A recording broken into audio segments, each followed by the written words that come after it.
నా యేసుక్రీస్తు వారి శక్తి కలిగిన నామంలో కూడి వచ్చిన ప్రతి ఒక్కరికి నా ప్రత్యేకమైన వందనాలు చెల్లిస్తున్నాను. ఆయా ప్రదేశాల్లో నుంచి దేవుని యొక్క మాట వీక్షిస్తున్న మీ అందరికీ ప్రభునామంలో నా శుభాహ్వానం. దేవుని యొక్క వాక్యము ద్వారా మన హృదయాలను పరీక్షించుకుందాం, పరిశీలించుకుందాం, పరిశోధించుకుందాం. ప్రభు కోరుకున్న ఆయన నీతిని నెరవేర్చడానికి అద్దం ముందు నిలబడదాం. దేవుని యొక్క మాట ముందు నిలబడదాం. మనం నేర్చుకుంటున్నటువంటి విశ్వాసాన్ని ఒక్కసారి జ్ఞాపకం చేసుకుందాం. నీ జీవితం ఉపదేశంగా మారిందా లేక ఉపమానంగానే ఉందా? అది ఎవరి జీవితానికైనా మాట్లాడాల్సి వస్తే పలానా వాళ్ళని చూసి మనం ఇలా మారాము, ఇలా ఉండాలనుకుంటున్నాం, ఇలా మారితే ఎంత బాగున్నో, అలా మనం అవ్వలేకపోతున్నామని బాధపడటం, దుఃఖపడటం, మారడానికి హృదయాన్ని సిద్ధపరచుకోవటం, ఇది దైవికంగా క్రీస్తులోనికి వచ్చినటువంటి వ్యక్తి మాత్రమే నేర్చుకోవాల్సినటువంటి ఒక ప్రాముఖ్యమైన సంగతి. ఒకవేళ అలా కాని పక్షంలో ఇదిగో బైబిల్లో పలానా ఉపమానం పలానా వ్యక్తికి చాలా దగ్గరగా ఉంది, ఆ వ్యక్తికి ఈ ఉపమానం సరిపోతుంది అని చెప్పుకునే స్థాయికి మన విశ్వాసం ఎప్పుడు కూడా ఎదగకూడదు. అయితే దేవుని యొక్క మాటను ఒకసారి అర్థం చేసుకున్నప్పుడు మన జీవితంలో భూ సంబంధమైన అనేక ఆపేక్షలు విశ్వాస జీవితాన్ని భ్రష్టత్వంలోకి తీసుకెళ్తాయి. ఆ ఆపేక్షలు భూ సంబంధమైనవి అని మనకి హెచ్చరించబడ్డాయి, ధన సంబంధమైనవి అని చెప్పబడ్డాయి, శరీర సుఖ సంబంధమైనవి అని చెప్పబడ్డాయి. వాటిని పరీక్షించుకోవటానికి ప్రతిసారి ఆలోచన చేస్తే దేవుని వాక్యం దగ్గరికి ఏ రకంగా వచ్చి తిరిగినా మనిషి అక్కడే నిలబడతాడు. ఎందుకంటే ఏదో ఒక కోరిక, ఏదో ఒక ఆపేక్ష, ఏదో ఒక ఆశ, ఏదో ఒక నిరీక్షణ, ఏదో ఒక ప్రార్థన, ఏదో ఒక విజ్ఞాపన దేవుని దగ్గర నుంచి నేను ఇది తెచ్చుకోగలుగుతాను, ఇది నేను పొందుకుంటాను, ఇది నాకు వస్తుంది, ఈ మధ్యలోనే నడుస్తూ ఉంటుంది. కానీ యేసుక్రీస్తు వారు చెప్పిన దానికి ఇది భిన్నమైన సువార్త. ప్రభు కోరుకున్న క్రైస్తవ్యానికి ఇది విచిత్రమైన క్రైస్తవ్యం. ఇది అన్య యేసు లేక వేరొక ఆత్మ, వేరొక యేసు అని ఖచ్చితంగా చెప్పచ్చు. కానీ దేవుని మాటను మరొకసారి మన జీవితం లోపలికి తీసుకుని ఇది నా జీవితానికి ఎంతవరకు తగును, ఈ ఉపదేశాన్ని బట్టి నా జీవితంలో ఈ ఉపమానానికి తగినట్లుగా నేను ఎలా మార్చుకోగలను అని మనం పరీక్షించుకోవటానికి మరొక ఉపమానంలోనికి వద్దాము. దాని నుంచి పరీక్షించుకుందాం. మత్తయి సువార్త 21వ అధ్యాయంలో నుంచి యేసు ప్రభువారు దేవాలయంలో బోధిస్తుండేటప్పుడు ఒక పెద్ద గందరగోళం ఏర్పడింది. దానిలో ప్రధాన యాజకులు, ప్రజల పెద్దలు ఆయన దగ్గరకు వచ్చారు. ఆయన చేస్తున్నటువంటి పనులను చూసి, నువ్వే అధికారంతో చేస్తున్నావు ఈ పని, అసలు నీ బాప్తిజం ఏంటి, ఈ పద్ధతి ఏంటి, ఈ బోధ ఏంటి? ఎందుకనంటే యేసుక్రీస్తుకు ముందు వచ్చినటువంటి ప్రవక్తలు ఎప్పుడూ కూడా ఉపదేశాలు ఇవ్వలేదు, ఉపన్యాసాలు ఇవ్వలేదు, మీటింగులు పెట్టలేదు, జనాలను సేకరించలేదు, జనసందోహం ఆయన్ని వెంబడించలేదు, అద్భుతాలు చేయలేదు, ప్రవచనాలు చెప్పలేదు, సూచక్రియలు, మహత్కార్యాలు, స్వస్థతలు, విడుదలలు చేయలేదు. ఏ ప్రవక్త చేసినట్టు బైబిల్లో చెప్పబడలా. అసలు అప్పటి వరకు అలాంటివి జరగల. ఈయన ఒక్కడే స్టార్ట్ అయ్యి ఈయన ప్రారంభమే మనుషులకు ఆరోగ్యకరమైనటువంటి బోధన చేయడం ప్రారంభించాడు. మనుషుల అనారోగ్యాన్ని తీసివేసి వారికి స్వస్థతలు ఇవ్వటం ప్రారంభించాడు. మనుషుల బలహీనతలను గుర్తెరిగి కుంటివారిని, గుడ్డివారిని వారికి మేలు చేయడం, ఉపకారం చేయడం నేర్చుకున్నాడు. ఆకలితో ఉన్నవాడికి అన్నం పెట్టడం నేర్చుకున్నాడు. ఆ ప్రదేశంలో బలహీనతలతో ఉన్నవారిని ప్రేమతో మాటలాడిస్తూ ఆ మాటల ద్వారా వాళ్ళకి ఎక్కడ లేని ఊరడ తెచ్చుకునేటట్లు ఆయన బోధిస్తున్నాడు. ఏంటి ఇతనికి ఉన్నటువంటి అథారిటీ ఏంటి?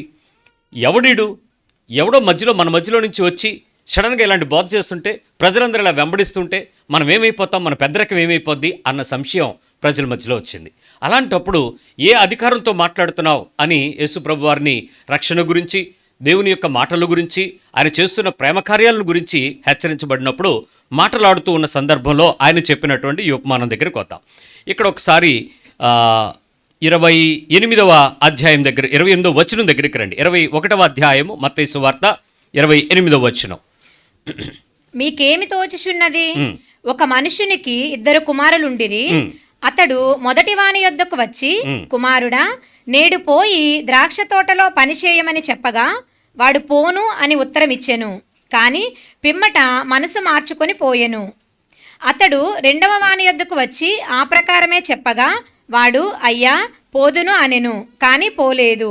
ఈ ఇద్దరిలో ఎవడు తండ్రి ఇష్ట ప్రకారము చేసిన వాడని వారిని అడిగెను. అందుకు వారు మొదటివాడే అనిరి. యేసు సుంకరులను, వేశ్యులను మీకంటే ముందుగా దేవుని రాజ్యంలో ప్రవేశించుదురని మీతో నిశ్చయముగా చెప్పుచున్నాను. యోహాను నీతి మార్గమున మీ యొద్దకు వచ్చెను. మీరు మీరు అతనిని నమ్మలేదు. అయితే సుంకరులను వేశ్యులను అతనిని నమ్మిరి. మీరు అది చూచియు అతని నమ్మునట్లు పశ్చాత్తాప పడకపోతిరి. ఇక్కడ ఈ ఉపమానం క్లోజ్ చేశాడు. మీకేమి తోస్తున్నది? ఇక్కడ మాట క్వశ్చన్ అంతా ఎందుకు స్టార్ట్ అయిందో తెలుసా?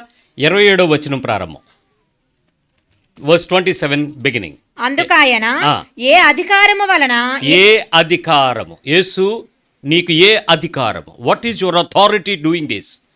ఏంటి అసలు నీ అధికారం ఏంటి అన్నది ప్రశ్న.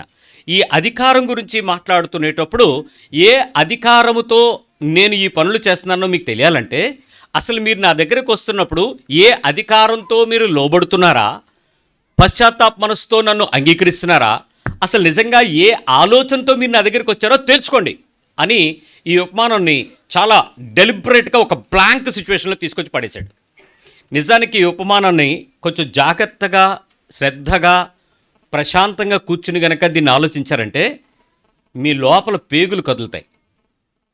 ఈ ఉపమానం సరిగ్గా అర్థమైతే ఈ ఉపదేశాన్ని కొంచెం క్షుణ్ణంగా ఈరోజు మనం వివరించుకుని మన బ్రతుకు ఏ స్థితిలో ఉందో ఒకసారి ఆలోచిద్దాం.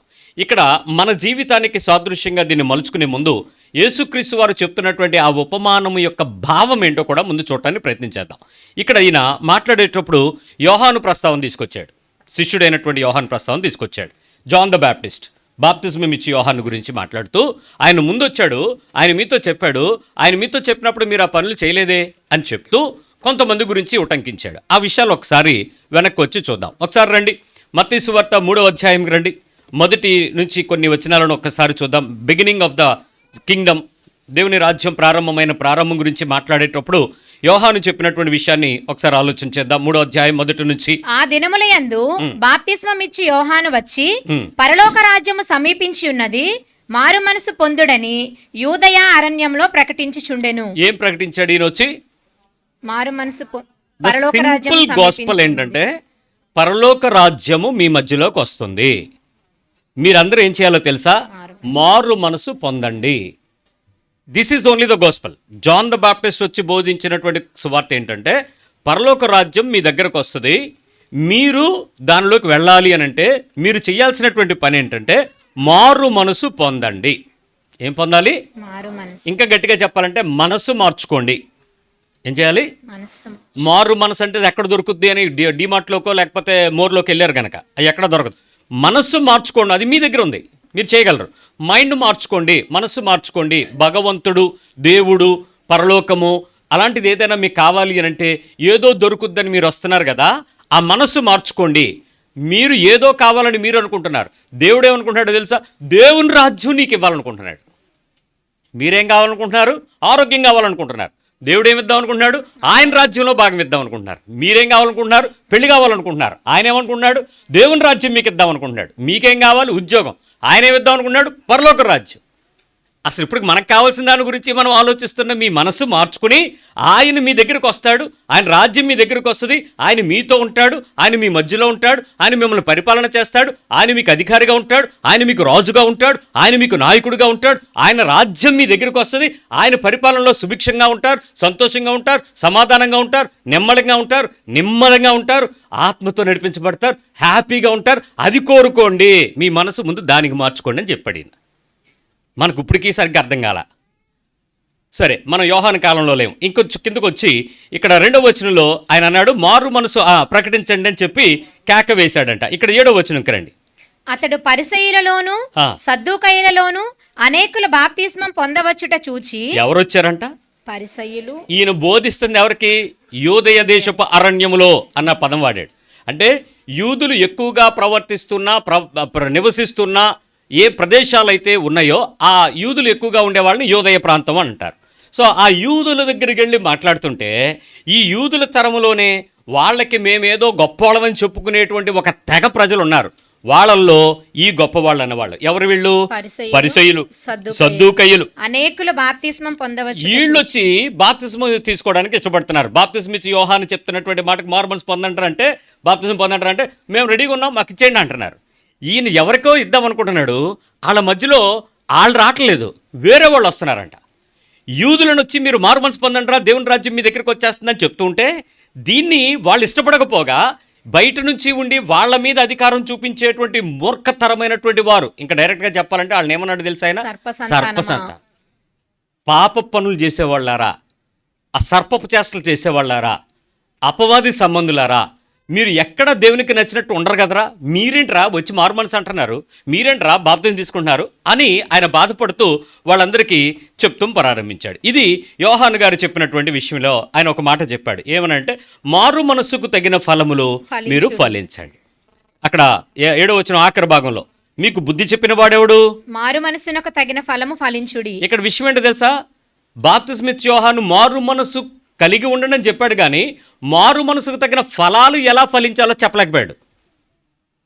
మారు మనసు అంటే ఏంటో తెచ్చుకుంటారా బాబు అన్నాడు, కానీ మారు మనసుకు తగ్గ జీవితం ఇలా ఉంటే ఇది దేవునికి ఆమోదంగా మారుతుంది, ప్రభువు మిమ్మల్ని పరిపాలిస్తున్నాడని తెలుస్తుంది, మిమ్మల్ని చూసిన వాళ్ళు అనేకులు మారు మనసు పొందుతారు, మీ ద్వారా అనేకులు దేవుని రాజ్యంలోకి వస్తారని చెప్పలేకపోయాడు. ఆయనకి తెలుస్తుంది మారు మనస్సు పొందితే వీళ్ళు ఇలా బతుకుతారు, పాతోళ్ళలాగా ఉండరు, స్వభావం మారిపోద్ది, బుద్ధి మారిపోద్ది, మాట మారిపోద్ది, చూపు మారిపోద్ది, వాళ్ళ ప్రవర్తన మారిపోద్ది, నడవడి అంతటిపై రాజు అధికారంలోకి వస్తారని తెలుస్తుంది ఆయనకి. కానీ వచ్చేవాళ్ళు ఎవరు అంటే అలా మారడానికి ససేమీరా అవకాశం లేనటువంటి వృత్తి ధర్మం కలిగినటువంటి పరిసయ్యులు, శాస్త్రులు. వీళ్ళని చూసి ఆయనకు డౌట్ వచ్చింది, సర్పసంతానమా, మీరు మారరు కానీ నేను చెప్పే మాట మీరు ఏదో పొందుకుందామని వచ్చేస్తున్నారా అన్నాడు. ఇక్కడ నిజానికి ఆయన ఎలాంటి విషయాలు చెప్పాడో ఒకసారి లూకా సువార్త 3వ అధ్యాయంకి రండి. ఏం జరిగిందో ఆయన చెప్పేటువంటి సువార్త ప్రకటిస్తున్నప్పుడు జరిగినటువంటి మిగిలిన విషయం ఈ డాక్టర్ గారు చాలా వివరంగా నిశితంగా పరిశీలించి క్లియర్ కట్గా ఉన్నట్లు మాట్లాడతాడు. ఆయన ఏం చెప్పాడో చూద్దాం. లూకా అనేది వైద్యుడు కదా, ఆ doctors taluka examination point of view చాలా డిఫరెంట్గా ఉంటుంది. మీరు ఒకలా చూస్తే డాక్టర్ ఇంకోలా చూస్తాడు, మీరు ఒకలా మాట్లాడితే ఆయన మాటల్లో భావం వేరేలా ఉంటుంది, ఆయనకు కావాల్సినట్టు చూసుకుంటాడు. ఈయన చూసుకున్నాడు, ఏం చెప్తాడో చూద్దాం. ఒకసారి రండి 10వ వచనం. అందుకు జనులు, అలాగైతే మేమేమి చేయవలనని అతనిని అడుగగా, మారు మనసు పొందండి, దానికి తగ్గట్టుగా ఉండండి అని చెప్తుంటే అప్పుడు వాళ్ళు వచ్చి అడిగారంట. ఏమన్నాడు? అతడు 2 అంగీలు గలవాడు ఏమియూ లేనివానికి ఇయ్యవలెను, ఆహారము గలవాడును అలాగే చేయవలననియు వారితో చెప్పెను. అంటే ఏంటి? నీ దగ్గర 2 ఉంటే, ఎవరు లేనోడికి ఉంటే వాడికి 1 ఇవ్వు. ఫుడ్ నీ దగ్గర ఎక్కువ ఉంటే లేనోడికి ఫుడ్ పంచిపెట్టు. ఇది మొదటి విషయం. తర్వాత సుంకరులను బాప్తిస్మం పొందవచ్చి బోధకుడా, నాకు అడిగింది ఎవరు? సద్దూకయ్యులు, పరిసయ్యులు కాదు. సరిగ్గా చూడండి 10వ వచనం. బైబిల్లో వచనం మిస్ అయ్యేదా? జనులు. ఎవరు వీళ్ళు? జనులు. ఇందాక నేను చెప్పింది ఎవరు? పరిసయ్యులు, సద్దూకయ్యులు. ఇప్పుడు ఎవరు?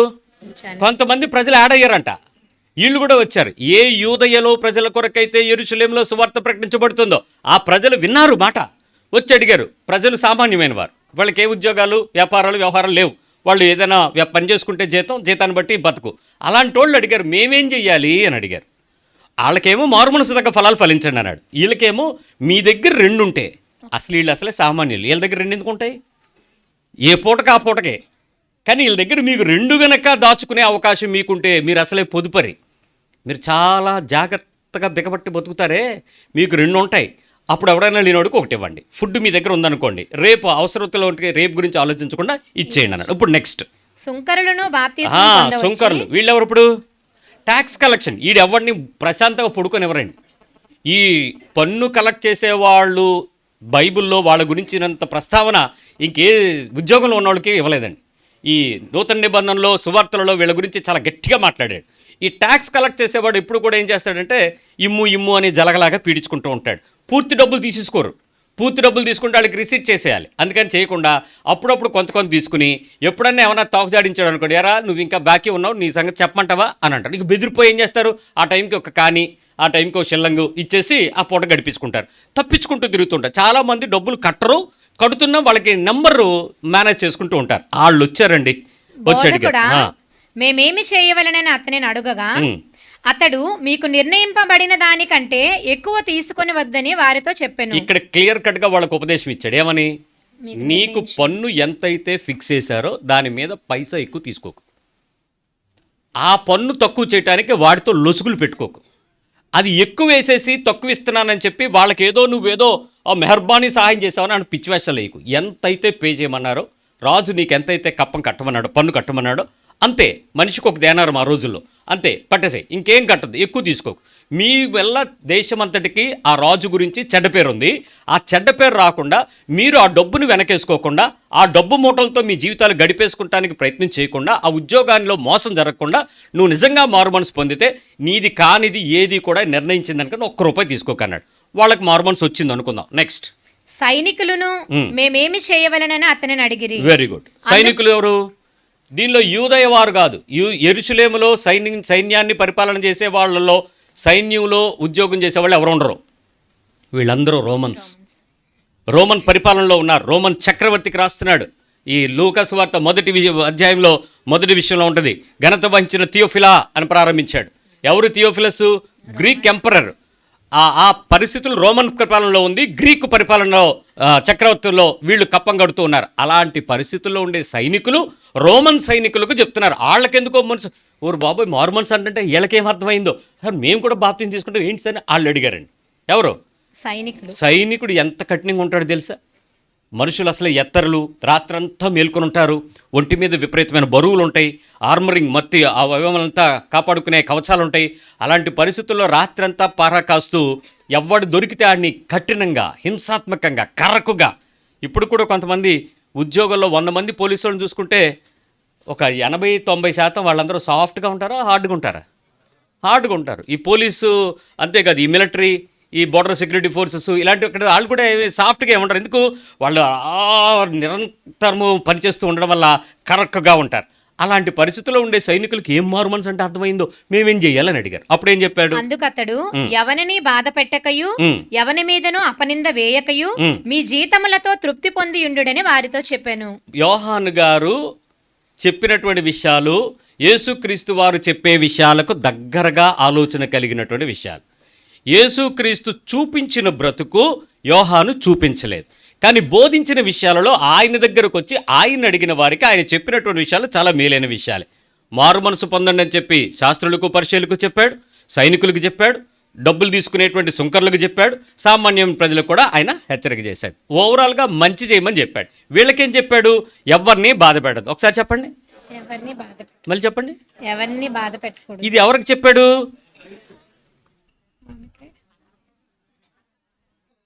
మనకు కాదు. ఎవరికి చెప్పాడు ఇది? సైనికులకు కదా. ఎవరిని బాధ పెట్టద్దు. నెక్స్ట్, ఎవరి మీదనో అపనింద వేయవద్దు. అసలు ఎవరి మీద అపనింద అంటే ఆడు తప్పు చేసిన నింద ఇద్దా సిస్టర్? ఎవడి మీదనంటే అర్థం అదే కదా. కానీ సైనికుడి పాయింట్ ఆఫ్ వ్యూలో చూస్తే వాడికి ఎప్పుడు ఎవడో ఒకడు తప్పు కనపడుతుంటాడు. పోలీసు వాడు చూపులో ప్రతి దానిలోనూ క్వశ్చన్ మార్కే. నువ్వు సార్ ఆడుకొట్టాడంటే అంటే దాని అర్థం నువ్వు వేడి చేసావురా అని. ఆ చూపుకే భాషలే మారిపోతుంటాయి కఠినంగా. అలాంటి సైనికులకి ఎవరి మీద ఏమేయద్దన్నాడు? అపనింద వేయవద్దు. మనకు కాదు ఈ మాట. ఎవరి మీద అపనింద వేయద్దన్నది మనకు కాదు. ఎవరికి? మనకి. అలాగే చెప్పుకోండి. తర్వాత మీ జీతములతో తృప్తి పొందియుండుడని. లంచాలు తీసుకోకండి. ఆమ్యా చేతి కింద, బడ్డి కొడి కిందకి రా, అక్కడికి రా, ఇచ్చి అచ్చి నాకేంటి, ఇలాంటి పనులు ఏం చెయ్యొద్దు. సో క్లియర్ కట్గా అని చెప్పేశాడు. ఒక్క నిమిషం ఆలోచించండి. యోహాను బాప్తిజం తీసుకోవడానికి వచ్చిన మనుషులతో మాట్లాడినప్పుడు యేసుక్రీస్తు వారు 21వ అధ్యాయంలో మత్తయి సువార్తలో ఇప్పుడు మనం చదివిన దగ్గర ఒక మానం చెప్పాడు. లాస్ట్ వచనం రండి. 21వ అధ్యాయంలో సుంకరులను యోహాను నీతి మార్గమును మీ యొద్దకు వచ్చాడు. 32వ వచనం 21వ అధ్యాయం మత్తయి సువార్త. నీతి మార్గమును మీ యొద్దకు వచ్చాడు. ఎవరు? యోహాన్. బాప్తిస్మ ఇచ్చే యోహాన్ ఎలా వచ్చాడు? నీతి మార్గం. ఇప్పుడు నేను చెప్పిన విషయాలన్నీ ఏంటట? నీతిగా బతకండి, ఇలాగ ఉండడం నీతి, ఇలాగే ఉండండి, ఇలాగే చూడండి, ఇలాగే చేయండి, ఏమీ ఓవర్ ఎక్స్పెక్టేషన్ చేయకండి అని. ఇప్పుడు యోహాను ఏమైనా వాళ్ళకి వాగ్దానం చేశాడా? ప్రామిస్ చేశాడా? మీరు ఇలాగుంటే అలాగ వస్తాయి అని ఏమైనా? ఒకసారి చూడండి, ఏమైనా ఎక్కడైనా ఏమైనా ప్రామిస్ ఆఫరింగ్స్ ఏమైనా ఉన్నాయా? మీరు ఇలా గనక ఉన్నారనుకో దేవుడు మిమ్మల్ని దీవిస్తాడు, మీరు ఒక 20 రోజులు ఉపవాసం చేశారనుకో మీకు దేవుడు ఆశీర్వదిస్తాడు, మీరు 40 రోజులు ఒంటిపూట తిండి తిన్నారనుకో, ఏది ఆకుకూరలు గుడ్లు కూడా తినకుండా ఉన్నారనుకో, మీకు అలా దీవిస్తాడు. ఏమైనా పెట్టాడు ఆఫరింగ్స్? ఏ ఆఫర్స్ లేవు. డైరెక్ట్గా నీతి మార్గంలో వచ్చాడు. అప్పుడు ఏం చేశారట వీళ్ళు? మీరు అతనిని నమ్మలేదు అంటే అవన్నీ విన్నారు కానీ వాళ్ళు బాప్తిజం తీసుకున్నారు కానీ ఏం చేయలేదంటే అర్థం. ఎవరు చెప్తారు ఈ స్టేట్మెంట్? అబద్ధానికి కారకుడు కానటువంటి సత్యము తప్ప ఆయన నోట ఏ కపటము లేనటువంటి యేసు చెప్తున్నటువంటి స్టేట్మెంట్. ఎంతో పర్ఫెక్ట్గా చూడండి. వాళ్ళు నమ్మలేదు. ఎవరెవరు నమ్మలేదు? శాస్త్రులు పరిచయులు నమ్మలేదు, జనములు నమ్మలేదు, సైనికులు నమ్మలేదు, సుంకరులు నమ్మలేదు, ఎవడూ నమ్మలేదు. నమ్మకపోగా అయితే సుంకరులను వేశ్యులను అతనిని నమ్మిరి. ఇప్పుడు ఎవరు నమ్మారట?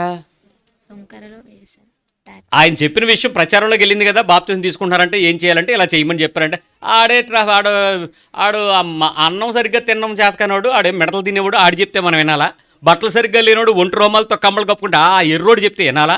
ఆడికి జుట్టే సరిగ్గా లేదు, ఆడి యాజకుడు ఏంట్రా ఆడి చెప్తే మనం వినాలా? చర్చుకోలేదు. నీతి చెప్తే చెప్పేవాడు కూడా మనకు ఎలా కనపడాలి? సూట్ వేయాలా, మంచి బూట్ వేయాలా, దానికి చుట్టూ బ్లాక్ క్యాట్ కమాండోస్ని పెట్టుకోవాలా. ఆ మనిషి దిగిన తర్వాత ప్రార్థన చేసేటప్పుడు చూసారా, వాళ్ళు ఆకాశంలోకి వెళ్ళిపోతారు, మీరు ఉండిపోతారు అక్కడ. మీరు ఎప్పుడు గమనించలేదా? ప్రార్థన చేసుకుందాం అన్న తర్వాత ర్యాప్చర్ అనమాట, పాట వస్తుంటుంది. ఈలోపు మీరందరూ తీవ్రంగా మీరు ఈ మనసు మాట విన వెంటనే ఎవరైతే మారు మనసు పొందారో మీరందరూ కూడా చేతులెత్తి మీరందరూ ముందుకు రండి అంటే ఆడేదో ఇచ్చేస్తాడు, మేమేదో లాక్కుందాం అన్నట్టు పరుగులు ఎత్తుకొచ్చేస్తారు జనాలు. మీరందరూ చేతులెత్తి కళ్ళు మూసుకున్నాం ఆకాశం తోటి చూద్దాం అంటారు. ఆ తర్వాత మాయమైపోతాడు ఆయన. మీరు కళ్ళు తెచ్చేటప్పుడు ఇంకో పాస్టర్ ఉంటాడు అక్కడ. ఆయన ఏడి ఎక్కడికి వెళ్ళిపోయాడు తెలియదు. మీరు మాత్రం ఉండిపోతారు, ఆయన వెళ్ళిపోతారు రూమ్కి. ఈ కాలం ఆ కాలం మన కాలంలో ఎలాంటివి జరిగితేనే మనకు సుఖం. అలాంటోడు చెప్తే నమ్ముతారు కానీ బాప్తిజం ఇచ్చే యోహాను లాంటోడు చెప్తే తింటారా? ఒంటి గుడ్డే సరిగ్గా కట్టుకోలేదు, ఒంటి మీద పెర్ఫ్యూమ్ లేదు, బాడీ గార్డులు లేరు, సెక్యూరిటీ లేదు, తినే తిండి సరైనది కాదు, ఎక్కడికి వెళ్ళినా ఏంట్రా ఎర్రోడు పిచ్చోడు అన్నట్టే ఉంది. కానీ అతను నీతి మార్గమును వచ్చాడట, అతడు నీతిగా బోధించాడట, అతడు దేవుని వారసుడిగా ప్రకటించి మరణ్యంలో మీకు త్రోవనిస్తున్నాను, ఈ దారిలోకి రండి, ఈ దారిలోని మీరు ప్రవేశిస్తారు, ఇది మార్గము అని చెప్పబోతున్న, మార్గాన్ని చూపబోతున్న వ్యక్తికి త్రోవ వేసుకుంటూ వచ్చాడు ఈ బాప్తిజం ఇచ్చే యోహాను. నమ్మలేదని చెప్పాడు ఆయన. సుంకరులను వేశ్యలు నమ్మారు. ఇప్పుడు కొత్త క్యారెక్టర్ వచ్చింది ఇక్కడ. వీళ్ళెవరు? వేశ్య. శరీరాన్ని ఇతరులను సుఖపరిచి అప్పగించి వస్తు రూపైన డబ్బు తీసుకొని వారి కుటుంబాలను వారి శరీరాలను పోషించుకునేటువంటి వృత్తి ధర్మాన్ని చేసుకునేటువంటి వ్యక్తులు, స్త్రీలైనటువంటి వారు వేశ్య అని పిలుస్తారు. వారు బజారులో శరీరాలను అమ్ముకుని డబ్బు సంపాదించుకోవడానికి ప్రయత్నం చేస్తారు. వాళ్ళు నమ్మారటండి. ఈ డబ్బుల మీద బతికేటువంటి, వ్యాపారం చేసేటువంటి, లేక ఉద్యోగంలోనే మనుషులను మోసం చేసేటువంటి డబ్బు సంబంధమైన సుంకరులు యేసు ప్రభు మాట కన్నా బాప్తిజం ఇచ్చే యోహాను మాటను నమ్మారట. వాళ్ళు అది చూచి వాళ్ళు ఏం చేస్తారట? నమ్మారంట. మీరు అది చూచి అతనిని నమ్మునట్లు పశ్చాత్తాప పడకపోతే అది చూచి, ఏది చూచి? సుంకరులు నమ్ముకుంటాం, వేశ్యలు నమ్ముకోవటం, ఆ సైనికులు నమ్ముకోవటం, ఆ శాస్త్రులు పరిచయంలో కొంతమంది ఏదో వచ్చి మారడం, ఇవి చూసి చాలామంది నమ్మలేదంట, ఒప్పుకోలేదంట. మీరు నమ్మలేదు చూసుకోండి అని ఆ ఉపమానాన్ని ముగించి దాని ముందు ఉపమానాన్ని ఇప్పుడు మన ముందు పెట్టాడు. ఇప్పుడు మన ఉపమానాన్ని కొద్ది ఇంత ఎక్స్ప్లెనేషన్ ఇస్తే తప్ప దీని తాలూకా కంటెంట్ మనం పట్టుకోలేం. ఇప్పుడు ఆ కంటెంట్ ఏంటో చూద్దాం, ఆలోచిద్దాం. ఇప్పుడు ఆయన ఏమన్నాడంటే, 2 పిల్లలు ఉన్నారు, ఒక ఆయనకి 2 కుమారులు ఉన్నారు. పెద్దోడు పిలిచాడు, నాన్న ఎలా రారా అన్నాడు. ఏం డాడీ అన్నాడు. బాగున్నావురా నాన్న, ఏం చేస్తున్నావు? డాడీ ఖాళీగానే ఉన్నాను డాడీ అన్నాడు. ద్రాక్ష తోటలో పని ఉంది, నువ్వు వెళ్ళి కూర్చో, పని చేసి వచ్చేసి అన్నాడు. అడేమన్నాడు? నేను పోను.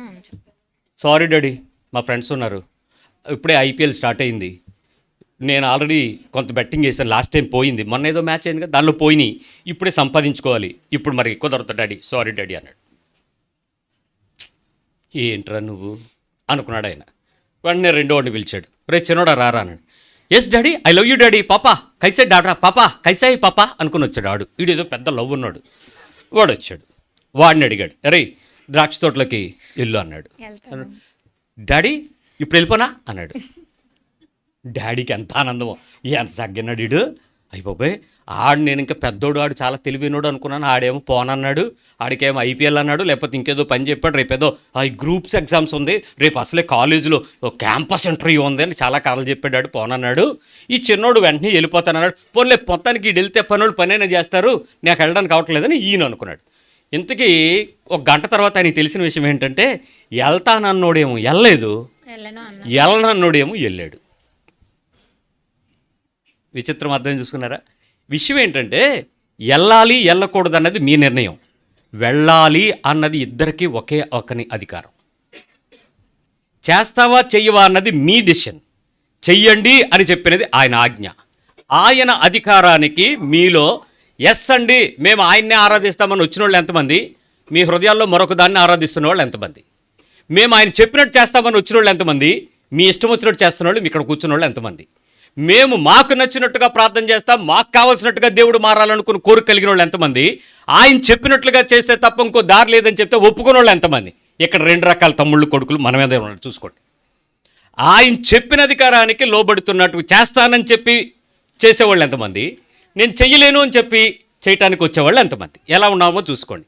బాప్తిస్మం తీసుకోవడానికి వచ్చిన వెంటనే, రక్షణ పొందుకోవడానికి వచ్చిన వెంటనే నిన్ను అడిగేటువంటి 5 ప్రశ్నలు ఉంటాయి. మొట్టమొదటిది, యేసుక్రీస్తు దేవుని కుమారుడని ఒప్పుకుంటున్నావా? నీ నోటితో సమాధానం ఏం చెప్పాలి? కొంతమంది అక్కడ నాలంటోడు అయితే గట్టిగా చెప్తాడు, మైకి నోట్లో ఎట్టి ఊలు ఓలో కుదరవు భయ్యా, నువ్వేమి ముంగివి కాదు, నోట్లో మాట్లాడలేకపోవడం కాదు, చెయ్యకూడని పాపాలు పలికిన నోరు అది, ఒప్పుకోవడానికి సచ్చిందా? నోరు తెరిచి మాట్లాడని చెప్తా. అప్పుడు ఏం చెప్పాలి? నమ్ముచున్నాను, ఒప్పుకుంటున్నాను, ఇలాంటి పదం వాడాలి. 2, ఆయన దేవుని యొక్క వాక్యం అంతా సత్యమని, ఆ వాక్యంలో ఏ తప్పు లేదని పూర్తిగా విశ్వాసం ఉంచుతున్నావా? వాక్యం అంటే ఏంటి? నీకు నచ్చిన వెర్షన్ బైబిల్ కాదు, ప్రజల చేత ఆమోదించబడిన 66 పుస్తకాలు గ్రంథస్థం చేయబడి ఒకే సంపుటిగా ఏర్పరచబడిన, దీనికి ఇంకొక అప్డేటెడ్ వెర్షన్లే లేవండి. దిస్ ఈజ్ అప్డేటెడ్, ఇదే అప్డేటెడ్. దీనికి ఇంకో కొత్త బైబిల్ అని చెప్పి ఇంకెవడో చెప్తే అది పట్టుకుని దాన్ని వెంబడించడం కాదు. ఈ బైబిల్లో వచ్చినాలన్నీ సత్యమని, అదంతా అబద్ధం లేదని నువ్వు ఒప్పుకుంటున్నావా? అప్పుడు కూడా నువ్వు కాదు, ఏం చెప్పాలి? బైబిల్ అంతా ప్రమాణమని, అది సత్యమని, అదంతా సత్యమేనని నేను విశ్వసిస్తున్నాను, ఒప్పుకుంటున్నాను. 3వ విషయం, ఆయన కన్యక గర్భాన్ని పుట్టాడని, ఆయన మరణించి తిరిగి లేచాడని, ఆయనలో ఏ పాపం లేదని నువ్వు విశ్వాసం ఉంచుతున్నావా? వెంటనే ఏం చెప్పాలి? ఎస్ ఐ డూ, నేను ఒప్పుకుంటున్నాను, నేను విశ్వాసం ఉంచుతున్నాను. నేను ఏ విషయంలో కూడా ఆయన కన్యక గర్భాన్ని పుట్టాడు, ఆయనలో ఏ పాపము లేదు, ఆయన నోట కానీ చూపు కానీ ప్రవర్తన కానీ క్రియందు ఎక్కడ దోషం లేదు, ఆయన పరిశుద్ధంగా జన్మించాడు, ఆయన మరణించాడు, తిరిగి లేచాడు. ఎస్, నేను ఒప్పుకుంటున్నాను. 4వ విషయం, నీ విశ్వాస జీవితంలో రాబోతున్న దినాలలో ప్రభు త్వరగా వచ్చి మనలందరినీ ఈ భూమి మీద నుంచి మధ్యాకాశాన్ని తీసుకుని పోతానన్నాడు. ఆయన రాకడ యందు ఆయన మనల్ని ఆకర్షిస్తాననే మాట యందు నువ్వు విశ్వాసం ఉంచుచున్నావా? ఆ నిరీక్షణ నీకుందా?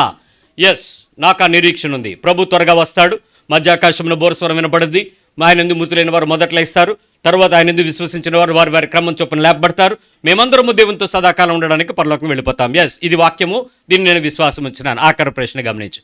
ఈ విషయంలో నువ్వు బాప్తిజం తీసుకోవడానికి సిద్ధపడుతున్నావు కదా, ఇది మొదలు. రేపటి దినము ఎవరి బలవంతం లేక, ఎవరి ప్రోత్సాహాన్ని బట్టి కాక, ఎవరి ప్రోద్బలాన్ని బట్టి కాక, ఎవరు ఏదో ఇస్తామని దాన్ని చూపించే వాటిని బట్టి కాకుండా, రేపు ఏ పరిస్థితులు వచ్చినా ఉత్తరోత్తర ప్రభుత్వం కానీ, ప్రజలు కానీ, స్నేహితులు కానీ, కుటుంబీకులు కానీ ఏ రకమైన ఒత్తిడిని గనక నీ మీద తీసుకొచ్చినప్పుడు నువ్వు వెనుతిరిగిపోకుండా ప్రభు కొరకు బ్రతుకుతానని మాట ఇవ్వగలవా? ఇక్కడ నీ నోటితో సమాధానం చెప్పాలి. ఎస్, నేను మాట ఇస్తున్నాను, ఇది మొదలుకొని నేను ఎవరి బలవంతం మీద బాప్తిజం తీసుకోవట్లేదు, నా ఇష్ట ప్రకారంగా తీసుకుంటున్నాను, నా విశ్వాసం మూలంగా నేను రక్షణ పొందుతున్నాను, నేను నా వ్యక్తిగతంగా సాక్ష్యాన్ని బట్టి నేను ఎప్పుడూ ఎక్కడ లొంగిపోనని, విడిచిపోనని, ప్రభువుని వెంబడిస్తానని నేను తీర్మానం చేసుకుంటున్నాను. ప్రభువు నాకు ఇచ్చిన అధికారాన్ని బట్టి, నీకు దేవుని యొక్క మాటను బట్టి, తండ్రి యొక్కయు కుమారుని యొక్కయు పరిశుద్ధాత్మ యొక్క నామంలో నీకు బాప్తిజం ఇస్తున్నాను అని చెప్పి నీటిలో ముంచుతాం. బాప్తిజం నువ్వు ఇచ్చినటువంటి విశ్వాస ప్రమాణం ఏంటి? ఎవరి నీతిని వెంబడిస్తానని? మీ సంఘ నీతా, దేవుని నీతా? నీకు నచ్చిన చట్టము, నీకు నచ్చిన రాజ్యాంగం ఉందా? బైబిల్ రాజ్యాంగమేనా? సో ఇప్పుడు నువ్వు ఒప్పుకున్నదేంటి? ఎవరి పరిపాలన? ఎవరు చెప్పినట్టు, ఎవరికి నచ్చినట్టు, ఎవరు కోరుకున్నట్లు, ఇంకంతే కదా. చేస్తాను అన్నావు, ఇప్పుడు చెయ్యాలా మానేయాలా? నిజం చెప్పండి. ఆయనకి నచ్చినట్టు చేయాలా, నీకు నచ్చినట్టు చేయాలా? ఇప్పుడు నువ్వు పెద్ద కుమారుడో చిన్న కుమారుడో తేల్చుకో. అన్నీ చేస్తున్నావా? చేస్తానని చెప్పి ఇప్పుడు చేయకుండా మానేసి విని, ఇప్పుడు వెళ్తానన్నాడు, వెళ్ళలేదు, వెళ్ళనన్నాడు, వెళ్ళాడు. ఇప్పుడు నువ్వే కేడరు? ఇప్పుడు నువ్వు అర్థం చేసుకోవాల్సిన విషయం ఏంటంటే, మత్తయి సువార్త 21వ అధ్యాయంలోనే 31వ వచనంలో ఆయన ఆ పదం అన్నాడు. ఏమని? సుంకరులను, వేశ్యలను మీకంటే ముందుగా దేవుని రాజ్యంలో ప్రవేశించుదురని మీతో నిశ్చయముగా. ఏంటి ఆ పదం? ఏంటి వాళ్ళు వెళ్ళడం ఏంటి? ఎందుకో తెలుసా? వాళ్ళు మానలేని పనులు ఆ 2. డబ్బు పిచ్చి పట్టినోడు, సుఖం పిచ్చి పట్టినోడు ప్రపంచంలో మారినట్టు చరిత్రలు ఎక్కడా లేదు. రాజ్యాలు కోల్పోయింది స్త్రీల వల్ల, స్త్రీ లాలన వల్ల, స్త్రీల బలహీనత వల్ల, యుద్ధాలు కాంక్షతో పోయింది రాజ్యకాంక్ష, ధనాపేక్ష, ధనమోహం వల్ల. ఆ రెండింటికి నాశనం అయిపోతారు. ఆ శరీర సుఖానికి, శరీర సంబంధమైన బలహీనతకు లోబడిన వేశ్యలు యేసుప్రభు మాట విన్న తర్వాత వాళ్ళ శరీరాన్ని అమ్ముకోవడం మానేశారు, పాపం చేయడం మానేశారు. వారి శరీరాన్ని, వారి మాటలని, వారి శరీర సంబంధమైన కోరికలని వారు విడిచిపెట్టుకున్నారు. డబ్బు పిచ్చి పట్టినటువంటి సుంకరులు అక్కడి నుంచి వాళ్ళకి నిర్ణయించబడింది కాక ఒక్క పైసా ముట్టుకోకుండా, ఎక్కడా కూడా తప్పు చేయకుండా పరిశుద్ధంగా బతికేశారు. అందును బట్టి వాళ్ళిద్దరి గురించి ప్రభు ఏమన్నాడు, మీకన్నా ముందు వాళ్ళు దేవుని రాజ్యంలో వెళ్ళిపోతారు అన్నాడు. 11వ అధ్యాయంకి రండి, మత్తయి సువార్త 11వ అధ్యాయంలోకి రండి. 12వ వచనం చూడండి ఏం చెప్పాడు. బాప్తిస్మిచ్చి యోహాను దినములు మొదలుకొని ఇప్పటి వరకు 11, 12వ వచనం. బాప్తిస్మమిచ్చి యోహాను దినములు మొదలుకొని ఇప్పటి వరకు పరలోక రాజ్యము బలాత్కారముగా పట్టబడుచున్నది, బలాత్కారులు దానిని ఆక్రమించుకొనుచున్నారు. ఎవరు? బలాత్కారు. సుంకరులు బలాత్కారంగా ఉంటారా లేదా? సుంకరులు ట్యాక్స్ కలెక్ట్ చేసే వాళ్ళు బలవంతంగా ఉంటారా లేదా? రైట్. వ్యభిచారం చేసేటువంటి బలహీనత కలిగిన వాళ్ళు కూడా అవతల ఎలాంటి వాడినైనా వాళ్ళు ఉరులు వంటి చేతులతో పట్టేసుకున్న బలవంతులు వాళ్ళు. ఉరి వంటిది వేశ్య లోతైన గొయ్య అని బైబిల్ చెప్పింది. ఈ వ్యసనము, డబ్బు కానీ శరీరం కానీ ఈ పిచ్చి పట్టినోళ్ళు నిమ్మళంగా ఉండలేరు, ప్రశాంతంగా ఉండలేరు. వాళ్ళకి ఎంతసేపు మళ్ళీ దాన్ని పొందాలి, మళ్ళీ దాన్ని చూడాలి, మళ్ళీ దాని దగ్గరికి వెళ్ళాలి, అనుభవించాలి అనే ఆ అపేక్షతో చచ్చిపోతారు. అలాంటి బలహీనతలతో ఉండేటువంటి వారంట బలాత్కారముగా పట్టబడుతున్నటువంటిది ఆక్రమించుచున్నారు, పరలోక రాజ్యం బలాత్కారంగా ఆక్రమించుకుంటున్నారు అని చెప్పాడు. ఇక్కడ గమనించండి, దేవుని రాజ్యము స్వచ్ఛందంగా ఆఫర్ చేశాడు. హ్యాపీగా, కంఫర్ట్గా మీరు వచ్చి తీసుకోండి అని తీసుకోవచ్చు. ఉన్న పాటును వచ్చి ఆయన చెప్పింది చెప్పినట్లు చేస్తూ, నేను విధేయత చూపిస్తాను, నేను లోబడతాను, దాని ప్రకారం నేను ఉంటానని యాక్సెప్టబుల్, హంబుల్గా నిన్ను నువ్వు కోల్పోయి నీ శరీరం ఒక వేశ్య శరీరం, నీ శరీరం ఒక ధనాపేక్ష కలిగిన సుంకరి శరీరం. ఎవడికి ఇక్కడ డబ్బు వద్దు చెప్పండి, చిన్నపిల్లలను పక్క పెట్టి ఎవడికొద్దు? ఎంతున్నా ఇంకోటి కావాలా, ఇంకోటి చేయాలా వద్దా, ఇంకో వ్యాపారం చేయాలా వద్దా, ఎంత ఉన్నా ఇంకేదో కొంచెం వస్తే చావాలా కావాలా వద్దా? వద్దనేవాడు ఎవడన్నాడా? నీకు ఈ పని కూడా, నీ పనితో పాటు ఈ పని చేస్తే ఇంకొక 100 రూపాయలు ఇస్తానంటే నాకు అక్కర్లేదని వెళ్ళిపోయాడు ఎవడన్నాడా? దొరికిందే కృప అని చెప్పి మళ్ళీ ఇంకో 100 రూపాయలకి పని చేయమా? ఇంకొక బెనిఫిట్ దొరుకుతుందంటే మనం దానికి వచ్చి ఇష్టపడమా? శరీర సుఖం కూడా అలాంటి శరీరాలే. మన శరీరాలు కూడా వేశ్యా శరీరాలు. అంటే అపేక్షిస్తాయి, తీసుకో, పర్వాలేదు, పొందుకో, తెచ్చుకో, ఎత్తుకో, పట్టుకో, దాన్ని అనుభవించు, దాన్ని చూడు, దాన్ని తిను, తాగు, సుఖించు. ఇదే మాట మన శరీరం కూడా. ఎంత చేసినా ఈ 2 అపేక్షలు సావు. కానీ అలాంటి బలహీనత కలిగినటువంటి వ్యక్తులు బలాత్కారంగా దాన్ని ఆక్రమించుకుంటున్నారు అని చెప్పాడు. ఏం జరిగిందో చెప్తాను వినండి. ఈ మాట చాలామందికి కన్ఫ్యూజ్. ఏంటి బలాత్కారంగా వెళ్ళిపోవడం ఏంటి, మనం వెళ్తానంటే రానివ్వకపోవడం ఏంటి అని. ఒక్క విషయం అర్థం చేసుకోవాలి. బాప్తిస్మిచ్చి యోహాను ప్రకటించేటప్పుడు నీతిని గురించి, పాపంను గురించి ఒప్పించేటువంటి ఆత్మ ద్వారా మీరు ఇలా జరగాలి అని చెప్పాడు. ఇక్కడ విషయం ఏంటంటే, ఈ శిష్యులు ఎవరైతే ఉన్నారో, లేకపోతే ఈ ప్రజలు ఎవరైతే ఉన్నారో, పరలోక రాజ్యం పొందాలి అని అంటే ఎలాగ జీవించాలో చెప్పే పనులు కనపడ్డాయి, కానీ ఎలా బ్రతకాలో బాప్తిస్మిచ్చి యోహాను చూపించలేకపోయాడు. ఎందుకంటే అతను ఎక్కువ సంవత్సరాలు ఎక్కడున్నాడు? అరణ్యంలో ఉన్నాడు. సో ఎక్కడ కూడా లోపల లేదు కాబట్టి, దగ్గరికి లేడు కాబట్టి తన జీవితం ఎవరో చూడలేదు. కానీ యేసుప్రభు చిన్నప్పటి నుంచి ప్రజల మధ్యలో ఉన్నాడు కాబట్టి అక్కడ వాళ్ళకి తెలిసింది. సో ఇప్పుడు చూడండి, నేను చెప్పేటువంటి విషయాలు మీరు నోట్లో అనుకోండి, లేకపోతే రాసుకోండి, లేకపోతే గుర్తుపెట్టుకోండి. జీవించి దేవుని దగ్గరకు వచ్చిన తర్వాత, యేసుప్రభు చెప్పిన మాటలు విన్న తర్వాత ఆయన ప్రకారం నేను బతకాలి అనుకున్నాడు. ఇలా బతికితే సరిపోతుంది. ఇప్పుడు నేను చెప్పబోయేలాగా బతికేస్తే సరిపోతుంది. నెంబర్ 1, యేసుప్రభు పరలోకంలో జీవించడానికి ఆయన వెంబడించేటప్పుడు నన్ను వెంబడించండి అని చెప్పిన వ్యక్తి చేసిన పనులు చెప్తున్నాడు. నెంబర్ 1, చనిపోవాలి. ఏం చెప్పాను? కోసుకుని కాదు, ఊరేసుకుని కాదు. నీకు నువ్వేమవ్వాలి? ఒకసారి చెప్పండి. ఈజీయా కష్టమా?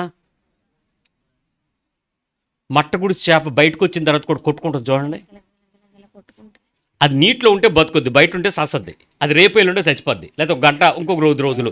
కానీ అది ఎలా కొట్టుకుంటుంది? తోక తెగిన పాము చూడండి, తొయ్యిపోయిన తోక కూడా ఏం చేస్తుంది? అది కాసేపు బల్లి తోకలాగా కొట్టుకుంటుంది. మన ప్రాణం కూడా చచ్చిపో అన్నాం అనుకో, అప్పుడు ఏం చచ్చిపోవాలి, నేను బతకాలా అనిపిస్తుంది మనకు కదా. యేసు ప్రభు వారు చెప్పించినటువంటి విషయం, మొదటి విషయం, నువ్వు చనిపోవాలి. నెంబర్ 2, నువ్వు తగ్గించుకోవడం నేర్చుకో. ఎలాగా తగ్గించుకో? చెప్పండి, బతకపోతే చెప్పండి, తప్పేముంది. ఎలాగా? నన్ను నేను ఎలాగా? తగ్గించుకోవాలి. దేవుడు హెచ్చిస్తాడని తగ్గించుకోకండి, అది మా మోసం. డబ్బులు ఇచ్చేటప్పుడు అందరూ ఎలాగిస్తారు? నేను దశంభాగం ఇస్తే నాకు 90% అని కల్పిస్తాడని. అది తప్పు. బేదలకు ఇచ్చేటప్పుడు ఎలాగిస్తారు? ఫోటో తీసుకుని అది మీరు పోగొట్టుకున్నారని చెప్తున్నాడు. అది ఏదైనా రహస్యంగా జరగాలి. మీరంతా ఓపెన్గా చేసి అది దేవుడు నాకు ఇస్తాడు అని అంటే కుదరదు.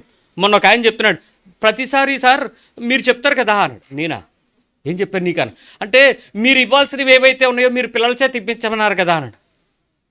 చెప్పాను. అయితే నువ్వేం చేస్తున్నాడు? నేను అందుకే మేమేమో ఇవ్వడం మానేసాం, మా పిల్లల చేత ఇప్పిస్తూ వీడియోలు ఫోటోలు తీసి రీల్స్ చేస్తున్నాం అన్నాడు. ఇప్పుడు ఏరా అయితే ఏంటి?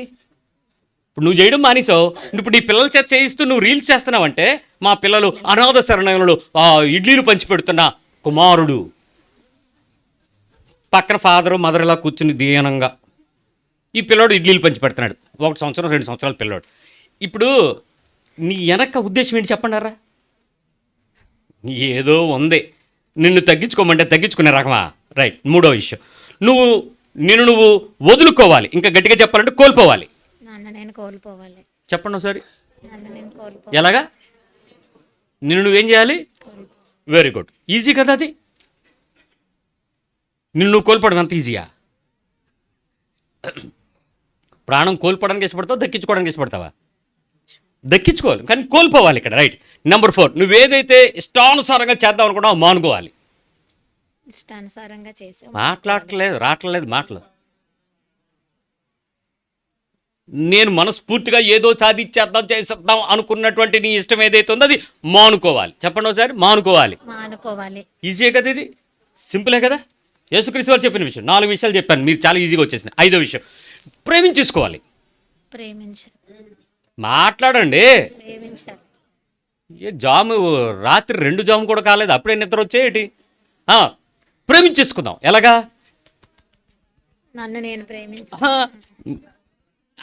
నిన్ను నువ్వు ప్రేమించుకున్నట్టు నీ పొరుగు వాడిని ప్రేమించేసుకోవాలి అంతే. ప్రేమించబడ్డామా లేదా కాదు, నువ్వు ప్రేమించావా లేదా కండిషన్. శుభ్రంగా ప్రేమించబడేద్దాం. ఏం చేద్దాం? ఏమండి, అప్పు ఉండకూడదు. ప్రేమించడం విషయంలో తప్ప దేనిలో నచ్చి ఉండకూడదు. అంటే నీ ప్రేమ ఎంత ఎక్కువ ఉండాలా? ఎవడైనా నిన్ను చూస్తే ఏమండి ఈయన దగ్గర నాకు 10 రూపాయలు అప్పు ఉంది అనకూడదు. ఈయన ప్రేమించినట్టు నేను ప్రేమించకపోవడం వల్ల రుణపడిపోయానండి అని ఆడవాలట. ఒక్కడున్నాడు ఇక్కడ అలాంటి వాళ్ళు? ఒక్కడున్నాడా? నేను ప్రేమించటంలో, నేను ప్రేమించిన దానికి వీళ్ళందరూ రుణస్తులే అని చెప్పగలిగిన ఒక 5గురు పిల్లలు ఉన్న తండ్రికి కూడా ఉండదు ఈ హృదయం. బైబిల్ చెప్పిన నీతిని చూడండి. మరి బలాత్కారంగా దూరుతున్నారంటే ఎలా దూరుతారు? తర్వాత 6వ విషయం, క్షమించండి. సింపుల్. ఏం చేయండి? సింపుల్. చెప్పండి, సింపుల్ అనండి. క్షమించండి అంతే. క్షమించేద్దాం. అంతేనా? మాట్లాడట్లేదు. క్షమించేద్దాం. పొద్దున్న మాకు ఒక విషయం, పాల ప్యాకెట్ రోజు 2 ప్యాకెట్లు వేసి వెళ్ళిపోతాడు. 1 ప్యాకెట్ వేసాడు, తలుపు తీయగానే పేపర్ ఉంది, పాలు లేవు. ఏంటి 1 ప్యాకెట్ ఉంది ఏంటి అనేది తీసుకున్నాం. సర్లే పోన్లే, ఏవో షార్టేజ్ వచ్చి ఉంటుంది, అసలే పండగలు కదా, ఏదో ఒకటి వేసి ఉంటాడులే, ఇప్పుడు కాఫీకి చచ్చిపోకుండా పెట్టాడు, మంచిది, సంతోషం అని తృప్తిపడేవాడు ఉన్నాడు. 2వ ప్యాకెట్ లేదని ఏడ్చేవాడు ఎంతమంది ఉన్నారు ఇక్కడ? ఇప్పుడు నీ కోపం అంత ఏంటి? 2వ ప్యాకెట్ ఎందుకు? నువ్వు 30 రోజుల తర్వాత బిల్లు ఇచ్చేటప్పుడు ఒక రోజు తగ్గించి నువ్వు పలానా రోజు బిల్లు ఇవ్వలేదు బాబు 1 ప్యాకెట్ అంటే అడేమనడు. కానీ ఈరోజు నువ్వు తగ్గు పెట్టుకోకుండా ఉండగలవా? నువ్వు తాగేసావు కాఫీ, పాలతో పని అయిపోయింది, కానీ ఆ 2వ ప్యాకెట్ రాలేదని పొద్దునుంచి రాత్రి వరకు ఆడి మీద ఎక్కడికి బిగిసిపోతుంటుంది. రోజు కనపడినప్పుడల్లా వంటగదిలోకి వెళ్ళాడు, 1 ప్యాకెట్ ఈడు దొబ్బేశాడు, ఈడేదో చేసాడు. ఏమన్నా 1 ప్యాకెట్, వాళ్ళు ప్యాకెట్ వేసుకుంటే పాలు వాడు తయారు చేయడు కదా డైరీలో, ఎవరి దగ్గర కొనుక్కుంటాడు, తీసుకొచ్చిస్తాడు, ప్యాకెట్కి 10 రూపాయలు తీసుకుంటాడు. 30 రోజులకి 30 రూపాయలు దొరుకుతుంది. పొద్దున్న లేచి 4 గంటల నుంచి కాపలా కాసి రాత్రి 1 గంట నుంచి 2 గంటల మధ్యలో లారీ లోడ్ దిగితే దాన్ని కాపలా కాసి దాన్ని సెగ్రిగేట్ చేసి మీకు ఎవడింటి కాడ వచ్చి తెల్లవారు 5:30 కల్లా నువ్వు తలుపు తీయక మునిపే నీ కుక్కలాగా నీ ఇంటి ముందు ప్యాకెట్ వేసి వెళ్ళిపోతాడు. అన్ని పనులు చేసి 30 రూపాయలు నెలకంటే ప్యాకెట్కు ₹1 చొప్పున వసూలు చేస్తే నీ 1 ప్యాకెట్ తాడు దినం గడిచిపోద్దా? తిట్లు ఎన్ని తిట్లు, 30 రూపాయలు దాటి తిట్లు తిట్టేస్తావు. అది ఎందుకు నీకు ఆ కోపం? ఇలాంటివి ఒకటి కాదు, ఎన్నో చోట్ల. నిజంగా నీ హృదయంలో క్షమించగలిగినంత పరిస్థితి నీకు వస్తుందా? నెంబర్ 7, సహించండి.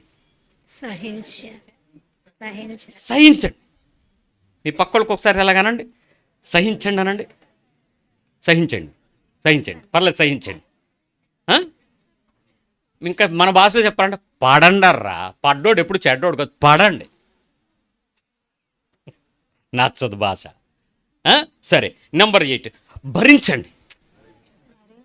ఏం చేయాలి? భరించు. నోటితో చెప్పండి, భరించండి. ఎంత? ఎంతైనా. నిజం చెప్పనా, నీ కెపాసిటీ పరీక్షించబడేది భరించడంలోనే. నువ్వు ఎంత ఎక్కువగా భరించడానికి రెడీ అవుతావో అంత ఎక్కువగా నీ మీద తొక్కేయడం ప్రారంభమవుతుంది. నీకాడి కాళ్ళు చేతులు ఎర్రగొట్టి పొయ్యిలో పెట్టేయాలనిపిస్తుంది. ప్రభు ఏమంటాడంటే ఇంకొంచెం పర్లేదు, నా కూతురు ఇంకొంచెం పడగలదు, ఎక్కించే అంటాడు డోస్. నువ్వెంత బరువు అయితే నీకు ఇంజెక్షన్ అంత. ఏమ్మా నర్సులు, ఇంజెక్షన్లు చేసేటప్పుడు బాడీ వెయిట్ని బట్టే కదా మీకు ఇంజెక్షను ఎంఎల్ క్యాలిక్యులేట్ చేస్తారు. ఏనా నాన్న? దాన్ని బట్టి చిన్నపిల్లలకైతే తక్కువ, పెద్దోడైతే ఎక్కువ, బాగా ఎక్కువ ఉన్నోడికైతే రోజు ఎక్కువ. దేవుడు భరించడంలో కూడా నీకు అంతే పెడుతూ ఉంటాడు. నీ బాడీ మాస్ ఇండెక్స్ చూసుకుని వీడికి ఏసెండ్ లోడ్ అంటాడు, చూసుకోండి, భరించండి. నెక్స్ట్, ఒప్పేసుకోండి. తప్పు నీది అయినా కాదా తర్వాత విషయం, ముందు ఒప్పుకోండి. ఏం చేయాలి? ఒప్పేసుకోవాలి. సౌండ్ రావట్లేదు. ఒప్పేసుకోండి. అవతలోడి సంగతిని బీపీని తగ్గించాలంటే ముందు మీరు ఒప్పుకోండి. అవునా సిస్టర్, అలా జరిగిందా, ఏమోనండి, నా వల్ల అలా జరిగి ఉండొచ్చేమో అని ఒక మాట అనండి, తప్పేం లేదు. ఆ తర్వాత ఒక గంట తర్వాత ఆవిడ కూడా బీపీ చల్లారిన తర్వాత అప్పుడు నువ్వు ఫోన్ చేసి, సిస్టర్ ఇందాక నేను అన్నాను కానీ నేను కాదండి, మీరు ఏదో నేను అనుకున్నట్టున్నారు. నేను కూడా ఇంటికి వచ్చి చాలా జాగ్రత్తగా ప్రార్థించుకుని, పరీక్షించుకుని, పరిశీలించుకుని, పరిశోధించుకుని ఈ తప్పు నేను చేయలేదని నిర్ణయం తీసుకుని ఇప్పుడు నేను మీతో చెప్తున్నానండి, దయచేసి ఏమనుకోకండి అని అప్పుడు మాట్లాడు. అప్పుడు ఇద్దరికే సమాధానం వస్తుంది. అంత టైము అంత గ్యాప్ మనకెక్కడ ఉంది? లేదు. రైట్, ఒప్పేసుకుందాం. ఏం చెప్తాం? 9ది ఒప్పేసుకుందాం. 10ది, అవతలోడు ఎంతోడైనా గొప్పోడే, నేను కాదు. నీ సహోదరుడు అన్ని విషయాల్లో గనుడే, అన్ని విషయాల్లో యోగ్యుడే. చెప్పండి. మా పక్కింటోళ్ళు యోగ్యులు, మా బాస్ యోగ్యుడు, మా ఇంట్లో ఉన్న వాళ్ళందరూ యోగ్యులు, మా చుట్టుపక్కల వాళ్ళందరూ యోగ్యులు, వాళ్ళందరూ గొప్పోళ్ళే, నేను కాదు. ఒప్పేసుకోండి. అలాగా అన్ని చోట్ల, అన్ని సందర్భాల్లో నీ పొరుగువాడు ఎప్పుడు కూడా అందరికంటే నీకన్నా ముందు యోగ్యుడని ఏం చేసుకోండి. నెక్స్ట్, నెంబర్ 11, ఎప్పుడూ కూడా అసహనం ఉండకూడదు, అసహనంగా ఉండద్దు. చెప్పండి. ఇప్పుడు కూడా అసహనంగా అంటే దానికి కోపంగా కానీ ఆక్రోషంగా కానీ తెచ్చుకోకూడదు, అసహనంగా ఉండద్దు. సో ఎప్పుడూ కూడా ముందు సహించండి అని చెప్పిన దానికి అసహనం అనేది ఒక పీక్ టైంకి వచ్చేటప్పటికి మనుషులకి తిరగబాటు వస్తుంది. ఆ తిరుగుబాటు రాకుండా చూసుకోవడమే అసహనం. ఆ రివెంజ్ ఉంటుంది చూసావా, ప్రతీకార ఇచ్చి ఉంటుంది చూసా. మనం ఎవడైనా అన్నాడు అనుకోండి, నేను తిరిగి అనాలి అనే కోరిక నీకు రానంత వరకు నువ్వు సహిస్తున్నట్టే. నువ్వు మాట నోట్లోంచి జారిపోయిందా, నీ అసహనం క్యాన్సిల్ అయిపోద్ది, నీ లోపల ప్రతీకార ఇచ్చి బయటకు వచ్చేస్తుంది. ఆ టైంలో నువ్వు ఓపిక పట్టి మాట్లాడిన మాట తగలాలని మాట్లాడతావా, తగలకూడదని మాట్లాడతావా? ఎలాంటి మాట అది? మామూలు కత్తే లేకపోతే యుద్ధంలో కత్తే? రోమా సైనికుడి దగ్గర ఉన్న కత్తి ఎందుకు పనికి వస్తుంది? ఆ టైంలో నువ్వు వాడే పదును బలి ఆయుధం. అసలు ఆ టైంలో నీ హృదయం లోపల నుంచి వచ్చేటువంటి ఆ వరవడికి ఏ ఆకురై కూడా సానపెట్టలేదండి. అలాగా అంత సక తెంపేసేలాంటి మాట మాట్లాడతావు. జాగ్రత్త, ఎప్పుడు కూడా అసహనం వహించొద్దు, జాగ్రత్త. నెంబర్ 12, ఇచ్చుకోవడం నేర్చుకోండి. చెప్పండి. ఇచ్చుకోవడం నేర్చుకుందాం. ఎవ్వరు అడిగినా కాదనకుండా నీ దగ్గర ఏముందో అది 2 ఉంటే, నా దగ్గరే ఉన్నాయి 2, నా దగ్గర 2 ఉన్నాయి, నువ్వు అడిగితే పెట్టి 3 అయితే ఇద్దును. యేసుప్రభు ఏమన్నాడు?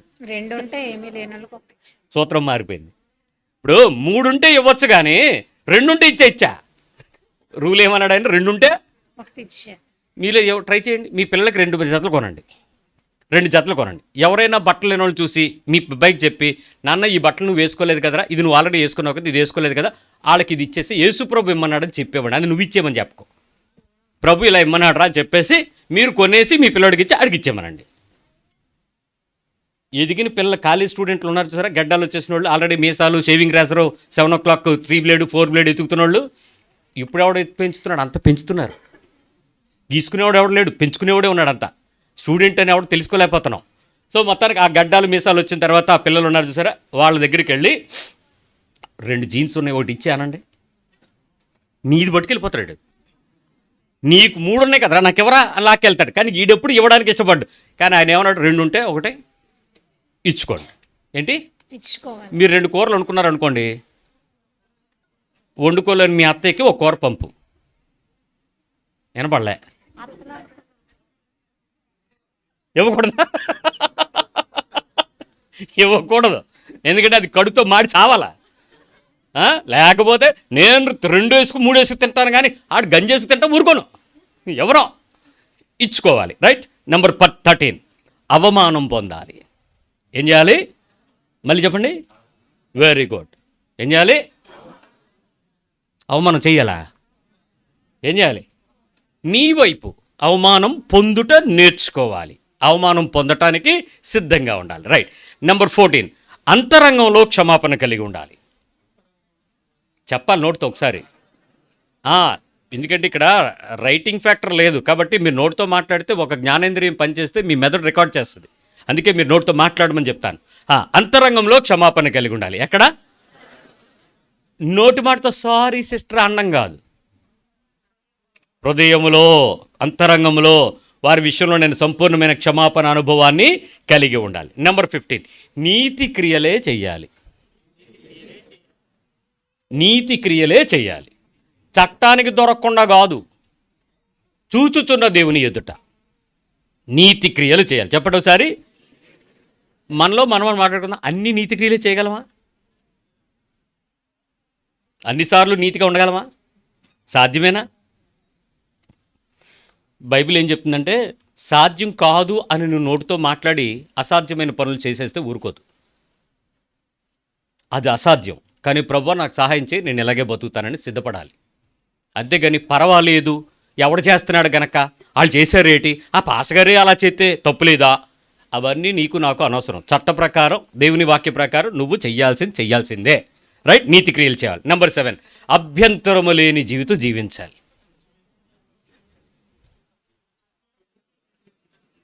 ఎవ్వరికి అభ్యంతరం లేని జీవితం జీవించాలి. ఇప్పుడు మామూలుగా మనలో అనమాట, మన పని మనం చేసుకున్నా కూడా ఇతరులకు అభ్యంతరాలు వస్తాయా రావా? వస్తాయి. మరి వాళ్ళకి అభ్యంతరం లేకుండా మనం ఎలా చేయగలమండి? కష్టం కదా ఇది. మనం ఎంత పర్ఫెక్ట్గా ఉన్నా ఎవడో ఒకటికి ప్రాబ్లం వస్తుంది, ఎవడో ఒకటికి కోపం వస్తుంది. మొన్న నేను లిఫ్ట్ ఎక్కి తలుపు ఇలాగేసాను. ఆ ఊరు మాది కాదు, ఆ బిల్డింగు మాది కాదు, ఆ లిఫ్ట్ మాది కాదు. నేను చుట్టపు చూపుకి వెళ్ళాను. ఆ లిఫ్ట్ ఎక్కి 4వ ఫ్లోర్కి వెళ్ళడానికి లిఫ్ట్ ఇలాగేసాను. అది మరి ఎంత సాఫ్ట్గా మెయింటెనెన్స్ ఉందో, ఇలాగ అనగానే అది దొబ్బ తగిలింది. వాచ్మెన్ సీరియస్గా వచ్చి, దిగరా కిందకి అంది. ఏం మాట్లాడలేదు, తప్పు మందే. లిఫ్ట్ స్పీడ్గా డోర్ పడిపోయింది. దిగరంటే గమ్మున దిగిపోయాను. అమ్మ నాకు అది ఇలా అన్నానంతే, అది వెళ్ళి కొట్టేసుకుందని అంటే, వాళ్ళు దగ్గర పెట్టుకోండి తెలియదేట, క్షమించమ్మా, మెట్లకెళ్ళాను. అలాగేనమ్మా, తప్పు నాదే, గట్టిగా వేసాను, వెళ్తాను అని చెప్పి సైలెంట్గా వెళ్తుండే. సర్లే ఎలాంటి ఈసారికి అంది. వద్దమ్మా, నేను ఇప్పుడు మళ్ళీ లోపలికి వెళ్ళిన తర్వాత ఏమైనా అన్నాను అనుకో, అదేమైనా వెళ్ళి గుద్దింది అనుకో, మొదటి తిట్లకు 2 తిట్లు కలిపి తిట్లు వస్తాయి. చక్కటి అనుభవం వచ్చింది, ఒళ్ళు దగ్గర పెట్టుకునే. మా లిఫ్ట్లో అంతసేపు ఉండవు, మేము నొక్కితే చక్కగా వెళ్ళి కూసుకుంటాయి, కిక్కురు మనవు. ఇదేంటో పెద్ద సౌండ్ ఇచ్చింది. మొత్తానికి నా పొగరు దిగిపోయింది. తలుపు దగ్గరికి వేసి బయటకు వచ్చి మెట్లెక్కి 4 ఫ్లోర్లు, అసలే లెఫ్ట్ లెగ్ బంద్ చేయదు, సైలెంట్గా 4వ ఫ్లోర్ ఎక్కి 7th ఎక్కిపోతుంటే తుడుచుకుని అక్కడ కూర్చొని ఆలోచించాను. అప్పుడు లిఫ్ట్ వచ్చి అక్కడ ఖాళీగా ఆగింది. నేను ఆల్రెడీ నొక్కిసాను కదా లోపల. అదండి, ఎరా ఎక్కొచ్చావా, నేను 2 సార్లు దిగొచ్చానని అక్కడ ఉంది. ఆ సిస్టర్ గారి ఇంటికి వెళ్ళాను, కూర్చున్నాను, తమటలు తుడుచుకున్నాను, కాసేపు ఆ శాద తీరాను, ఏదో వాక్యం చెప్పాను, ప్రార్థన అయిపోయింది. లిఫ్ట్ దగ్గర కూర్చోడు మళ్ళీ చెమట వచ్చింది. ఎవరు గుర్తొస్తున్నారు? ఇప్పుడు నా వల్ల ఆవిడ అభ్యంతర పడటం, ఆఫ్టర్ ఆల్ మన మెయింటెనెన్స్ మీద బతికే బతుకులు అని అనలేమా? నువ్వెంత, నీ జీతం ఎంత, నా స్థాయి ఏంటి, నేను దిగిన కారు ఎంత అనలేమా? కానీ నా బతుకు ఒక పనికి ఒక అభ్యంతరం కలిగినప్పుడు మనం సరిచేసుకోవడానికి 1 నిమిషం ఓపిక పట్టలేమా? నోరు జారేస్తుందే, చెయ్యి ఇసిరేస్తుందే, మాట తూలేస్తామే, నీ శరీరం కొన్నిసార్లు మాట్లాడుతుందే, వెళ్ళిపోయేటప్పుడు అసహించుకుని మాట్లాడుతుందే. మర్యాదగా కిందకి దిగి మెట్లు 4 ఫ్లోర్లు. ఆ సిస్టర్ గోల్ పెడుతుంది, అదేంటన్నా లిఫ్ట్లో రాలేదు. అమ్మ నువ్వు వదిలే, దేవుడు మెట్లే దిగమన్నాడు. మా డాక్టర్ గారు మరీ చెప్పాడు, కింద పెద్ద డాక్టర్ ఉంది. మర్యాదగా చెప్పి మీరు నేను కూడా దిగుతాను. నువ్వెందుకమ్మా, నువ్వు లిఫ్ట్లో దిగు, నేను మెట్లు దిగి వస్తాను. ఆవిడ లిఫ్ట్లో దిగింది, నేను మెట్లు దిగి వచ్చా. ఆవిడ చూసి అది కాదు అమ్మగారు అంద. నేనేం చెప్పలేదు, నువ్వు కంగారు పడకు, నేనేమో చెప్పేశాను, ఆ ఓనర్ అమ్మ ఆవిడ తిట్టేద్దని ఆవిడేదో కంగారు పడతాను. నేనేం చెప్పలేదమ్మా, కంగారు పడకాను. ఆవిడ ఏంటని ఏం లేదమ్మా, కారు ఎక్కడ పెట్టాలని అడిగాను ఇందాక, అది చెప్తుందిలే. సర్దేసి సైలెంట్గా వచ్చేస్తూ ఆవిడతో చెప్పాను, అమ్మా క్షమించు, నేను అది ఎక్స్పెక్ట్ చేయలేదు, లిఫ్ట్ అంత స్మూత్గా వెళ్ళి గుద్దుకుంటుందని నాకు తెలియదు, దయచేసి మీరు ఇబ్బంది పడ్డారు, క్షమించండి అమ్మా అని. అంత మాట ఎందుకులే బాబు అంది. ఎందుకంటే ఒక ఇంటి యజమానులు నా వరకు వచ్చి కార్ దగ్గరికి వచ్చి చేతులు జోడించి నమస్కారం పెడుతూ కారులోకి ఒక బ్యాగ్ తీసుకొచ్చి పెడుతుంటే అప్పుడు కింద వాచ్మెన్కి నేను ఎవరో అని తెలుసుదా లేదా? కానీ నేను నాకు ఎక్కేటప్పుడు తెలుసా? కానీ నాకు ఇచ్చే విలువ, నన్ను సాగనంపేటప్పుడు నాకు ఇచ్చే మర్యాదను బట్టి మనిషి యొక్క విలువ ఏంటో మనకు అర్థం. బాయ్ వెళ్ళి రండి అంటే ఒక మర్యాద, నువ్వు కూడా వెళ్ళి కారు దగ్గరకో బండి దగ్గరకో సాగనంపితే గేట్ వేసి వస్తే అదొక మర్యాద, అదొక విలువ. సో ఆమె నన్ను చూసి కంగారు పట్టు, నీకోసం నేను ప్రార్థన చేస్తాను, నాకు పెద్ద పాఠం నేర్పావు, ఓ చిన్న అభ్యంతరం, ఇట్స్ ఎ స్మాల్ ఇష్యూస్, మీరేం పెద్ద పెద్ద ఘనకార్యాలు చేయొద్దు, నీ వల్ల ఇతరులకు అభ్యంతరం కలగకుండా ఒక చిన్న పనిని చేసుకోవడానికి ప్రయత్నం చేయి. కూర్చున్న ప్లేస్, నీ దగ్గర ఉన్న వస్తువు ఏం చేయగలవో చూడు, నీ పిల్లలకి నేర్పు, నువ్వు చేసే పని నీ పిల్లలు పాఠంగా మారాలి, అభ్యంతరం లేకుండా చూసుకోండి. రైట్. నెంబర్ 17, ప్రభుత్వాన్ని గౌరవిద్దాం. ఏం చేద్దాం? ప్రభుత్వాన్ని గౌరవిద్దాం. ఏ గవర్నమెంటా నీకు సంబంధం లేదు, అది బీజేపీయా లేకపోతే చంద్రబాబు నాయుడు గారా లేకపోతే జగన్ గారా లేకపోతే ఇంకే government, that's none of your business. Any ruler, we are under the ruling, అంతే. ఆ ప్రభుత్వం ప్రభు చేత ఏర్పాటు చేయబడింది, ప్రభుత్వాన్ని గౌరవించాలి, చట్టాన్ని గౌరవించాలి, అధికారులకు లోబడాలి, అధికారులను సన్మానించాలి. ఎక్కడో కూడా ఆ విషయంలో నువ్వు అభ్యంతరకరంగా కామెంట్లు పెట్టడం, డైలాగులు ఇవ్వడం, ఫేస్బుక్లో నీ భాషలు రాయడం, అవతల వాళ్ళకి వ్యతిరేకంగా ఫోటోలు తీసి వాళ్ళ మీద ఏదో క్లెయిమ్కి వెళ్ళటం లేకపోతే ఇంకేదో చేయటం, no. Every person, every citizen of a country should respect the constitution of that nation. గౌరవించి తీరాల్సిందే, మర్యాద ఇవ్వాల్సిందే. ఆ అధికారము దేవుని వల్ల కలిగింది కాబట్టి వాళ్ళకి ఇవ్వాల్సిన సముచిత మర్యాద మనం ఇవ్వాలి. ఎప్పుడు ఎవరిని కూడా గాలి మాట్లాడకండి, చిరాకు మాటలు, తప్పుడు మాటలు, చులకన మాటలు, వాడా వీడా. రాజుని శపించే వాడిని దేవుడు ఊరుకోడని బైబిల్ చెప్తుంది.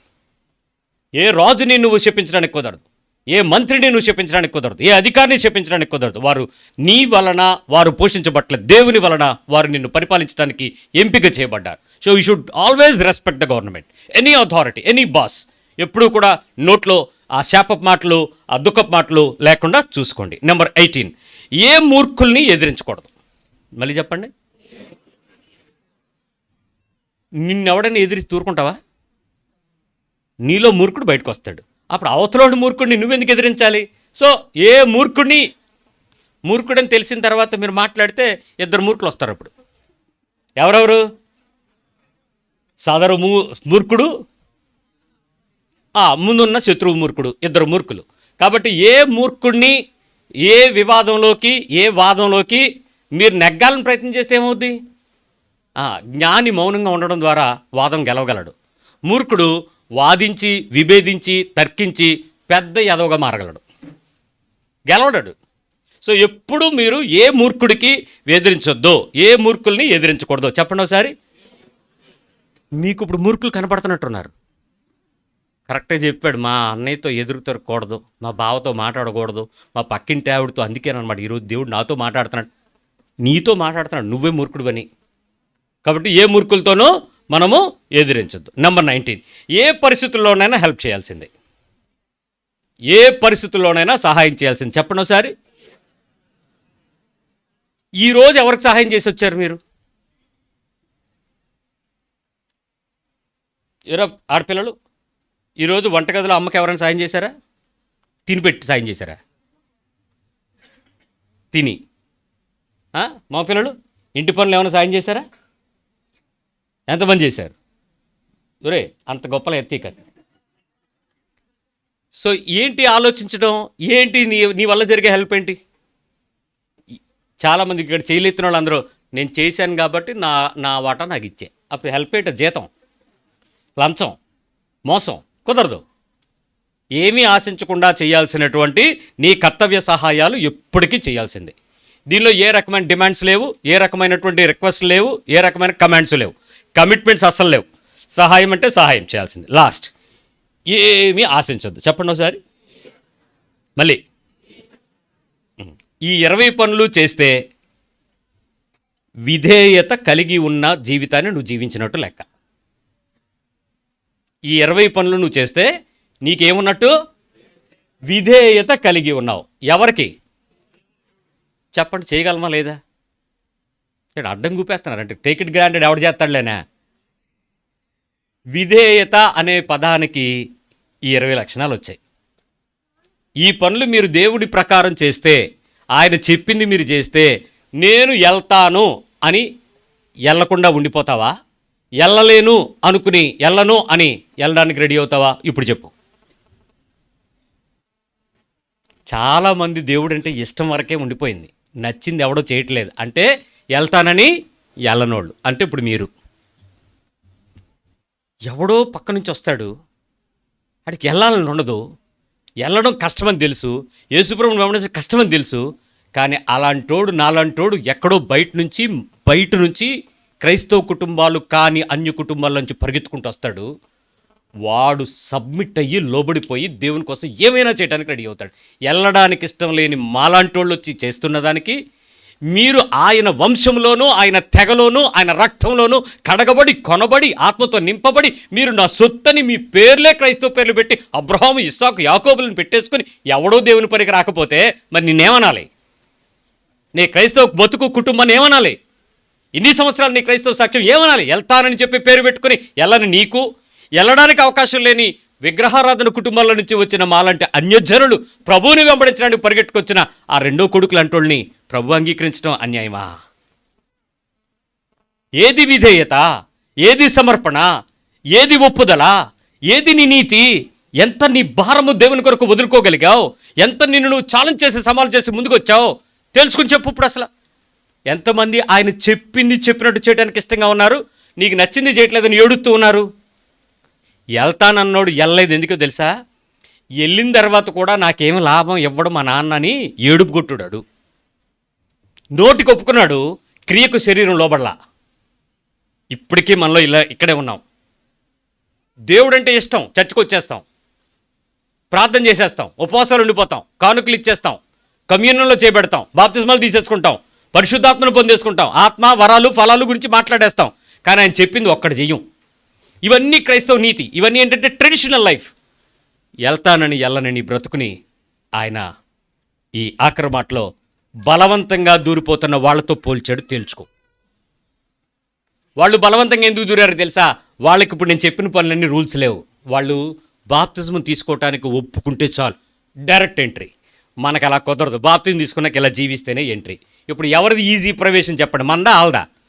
ఆళ్ళది. ఎందుకు? వాళ్ళకి వ్యవహారం ఏం చెప్పలే, మీరు మారు మనసు పొందామని చెప్పి వచ్చి బాప్తిజం తీసుకోండి ఎంట్రీ అన్నాడు. అంతే, డప్పని దూరిపోయారు, సుంకర్లు వేసులు వెళ్ళిపోయారు. వాళ్ళు తర్వాత చేయాల్సిన పని ఇంకేం లేదు, వాళ్ళు ఒప్పేసుకున్నారు, వెళ్ళిపోయారు. ఇంత నీతికి ఫిల్టర్ చేయడం ప్రారంభిస్తే మనలో ఇప్పుడు ఏమంటారు తెలుసా? 20 లక్షణాల్లో కనీసం ఎంత 10 చేస్తున్నారమ్మా అంటే, ఊరుకోండి బ్రదరు, 10 ఎక్కడ అవుతాయి మన వల్ల? ఏదో ఒక 20 ఏళ్ళే కదా అయ్యింది, ఇంకొక 20 ఏళ్ళు అయితే మారతామేమో అంటే ముదిరిపోయాక 20 ఏళ్ళు తక్కువ జీవితమా? ఇప్పుడే నన్ను వచ్చింది యేసుప్రభు దగ్గరికి. ఎన్ని సంవత్సరాలైంది మాట విని? ఎన్ని సంవత్సరాలైంది నీ శరీరానికి రక్షణ వచ్చి? ఇన్ని సంవత్సరాల్లో నీ నుంచి ఆశించిన ఫలాలు ఉన్నాయా? నీ రక్షణ పొందిన తర్వాత నిన్ను కొనుక్కున్న ప్రభు నిన్ను ఇలా ఉండాలని ఆశిస్తే ఈ రోజుకి నువ్వు దేవుని పని చేయడానికి వెనకపడుతున్నావంటే, నువ్వు ఇంకా కారణాలు చెప్తున్నావంటే, సాకులు చెప్తున్నావంటే, బలహీనతల గురించి మాట్లాడుతున్నావంటే, బలం గురించి నిలబడలేకపోతున్నావంటే ఏమనాలి? నిన్ను పిలిచిన పిలుపుని, ఆయన పిలుపుని శంకించాలా? నీ సమర్పణను శంకించాలా? Still money. కోత విస్తారంగా ఉంది, పైరు చూస్తే తెల్లగా పండిపోయి ఉంది, పనోడు లేడు. ఏంట్రా పనోడు అంటే, వెళ్తాను ప్రభువా, నువ్వు పిలిచినప్పుడు వస్తాను ప్రభువా, నన్ను మంచి ఉద్యోగం చేయని ప్రభువా. పిలుస్తాడు నిన్ను, మంచి ఉద్యోగం ఇచ్చి నా పనికి రా అని పిలుస్తాడా? ఆయన పని ఉద్యోగమే మంచి ఉద్యోగం. ఆయన పని చేయడమే విలువైనటువంటి పని. ఆయన నీతిని ప్రకటించడానికి నిలబడడమే తెగబడిన విలువ. అది ఎంతమందికి అర్థమైంది? ఇప్పటికే వాళ్ళకి ఇంకా ఎన్నుకబడే. అది చూపిస్తే వస్తాను. ఏడు చూపించాలి నీకు? ఆయన సిలువ కన్నా నీకు ఇంకా దర్శనం కావాలా? ఆయన మరణం కన్నా నీకు పునరుద్ధానం కన్నా విలువైనది ఏమన్నా నీకు చూపించాలా? వస్తానని ఒప్పుకొని ఇప్పటికీ చెయ్యనోళ్ళం ఎంతమంది ఉన్నావు ఒకసారి చూసుకోండి. మన హృదయాల్లో ఎన్నో కమిట్మెంట్స్, ఎన్నో ప్రార్థనలు, ఎన్నో వాక్యాలు విన్నావు. ఎస్ ఐ డూ అని చెప్పావు. ఏది సాక్ష్యం చూస్తే లేదు, చేయట్లేదు. ఏమంటే చేయలేకపోతున్నాను, కష్టంగా ఉంది. ఏడు బ్రదర్ ఇవన్నీ అంటే మరి ఎలా? చెయ్యననేవాడు పరిగెత్తుకుని నీ వెనకతలు వెళ్ళిపోతాడు. చూసుకో. వారు దూరిపోతున్నారు. నీకు ఆసక్తితో పిలిచి ప్రేమతో ఆహ్వానించి మరణించి తిరిగి లేచి ఆ ఎదురుగా కనపడి రా నాన్న అని పిలుస్తుంటే నువ్వు వస్తానని చెప్పి మానేస్తావా? వెళ్తానని చెప్పి వెళ్లకుండా ఉంటావా? చేస్తానని వాగ్దానం చేసి బాప్తిజం తీసుకుని ఇప్పుడు చేయడం మానేస్తావా? ప్రార్థనలో ఒప్పుకున్నావు. ఏది నీ నోట్లో మాటలేవి? ఈ రోజుకి నీకు ప్రార్థన రాదు. ప్రభు హృదయంలో ఏం కోరుకోమంటాడో తెలియదు. అది చేయమని పని ఈ రోజుకి చేయలేవు. ఏమనాలి నిన్ను? మందిరానికి తీసుకురావడమే లంచం ఇవ్వాల్సి వస్తుంది. దేవుని దగ్గరికి వెళ్ళడానికే నీకేదో బహుమతి లేక వాగ్దానం ఆఫర్ చేయాల్సి వస్తుంది. దేవుని దగ్గరికి వెళ్తే నాకేదో దొరికితే నేను వస్తాననే కమిట్మెంటు బేరం మాట్లాడాల్సి వస్తుంది. నువ్వు వస్తానని దేవుని దగ్గర నువ్వు మాట్లాడిన మాట సత్యమేనా? నమ్మచ్చా నిన్ను? ఇద్దరు కొడుకులు మన ముందే ఉన్నారు. ఆయన ఇలాగే చూస్తున్నాడు నీతో. నువ్వు వెళ్తానన్నావు, వచ్చావా? వెళ్ళనన్నావు, వెళ్ళిపోయేవాడున్నాడు, ఆడిని నేను చూస్తున్నాను. ఏం చేస్తావు? బాప్తిజం ఇచ్చే యోహానికి ఇవేం తెలియదండి. కానీ యేసుప్రభు ఖచ్చితంగా చేసి చూపించి ఇలా ఫాలో అవ్వండి అన్నాడు. ఇప్పుడు మనం ఏం చేద్దాం? మనకు కూడా బాప్తిజం వచ్చి యోహాన్ వస్తే బాగుంది అనిపిస్తుందా? ఏం చేయకుండా దూరిపోదాం. కృపాకాలంలో ఉన్నావు. ప్రభు నిన్ను ఇంకా ఆహ్వానిస్తున్నాడు, పిలుస్తున్నాడు. ఒక్కసారి మనసు తెరుచుకుని ప్రభువా ఈ వారంలోనైనా నువ్వు చెప్పింది చెప్పినట్లు నేను చేయడానికి ఇష్టపడతాను, లార్డ్ హెల్ప్ మీ అని అడుగుదామా? లార్డ్ హెల్ప్ మీ అని అడుగుదామా? ఇంకా ఈ మాటను పూర్తిగా వినటానికి సిద్ధపడే ముందు నీ గుండెల్లో ఏమైనా మంట పుడితే దేవుని వైపు తిరిగి ఒక్కసారి నీ 2 బొట్టులు రాల్చి ఆయనతో చెప్పు. ప్రార్థన చేద్దాం.